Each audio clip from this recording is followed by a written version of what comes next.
All right, we are back in the garden. I just want to do a quick video about curing winter squash. Right here, I got these pumpkins I grew from volunteer plants in my compost, meaning that they just came up by themselves. I didn't have to do anything. And now that they change color, and it's that time of year, these plants, they need to be cured. So I harvested them. Usually these curly parts die back on most squashes when they're ready. That happens with watermelon is a great way to tell. And you can just really tell they're full color, they're mostly mature, they're good to go. And what you want to do so you can store these for the winter is to cure them. And it's kind of a misnomer because people will use the term cure, and that mostly just means prepare a plant in one way for winter storage. And it's not used very consistently. For example, sweet potatoes, you cure them to make them taste sweet by leaving them in a hot and warm environment. But for the most part, it's preparing things for winter.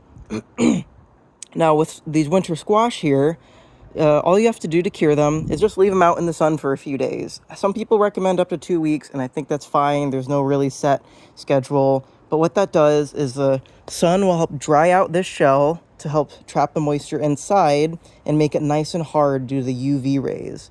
So I don't really know the science around this too well, so don't quote me. But if you ever pick a pumpkin in a pumpkin patch and it hasn't been moved at all, you'll see when you pick it up, the other side will be much lighter and it'll be a lot easier to pierce through the skin. And you can see right here, if I try, yep, my nail makes a little print in there. Very minimal effort. And you could tell these things are cured and ready to go. Same with other winter squash like butternut, when it's really, really difficult to pierce it and it's nice and dry and hard.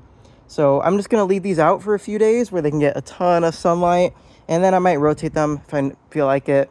It's not super necessary to cure the plant fully. I mean, you can just get a pumpkin and bring it inside, but that will really help maximize your winter storage. And a little bonus on this table is that it has these holes in it, so it gets better airflow, which prevents the mold. I have noticed when I store my winter squash, if I do have them on a shelf or something like that, near spring when they do start to finally go bad, it's usually under the pumpkin that starts to mold because that humidity is trapped in there. And also, people tend not to get as much sunlight on the bottom of the plant because they put them up like this to cure. So maybe I'll just move them around a little bit, tip them over, and let them get cured fully.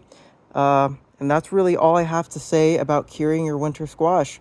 If you want to have any more info, feel free to like and subscribe. And do not forget to cure your squashes.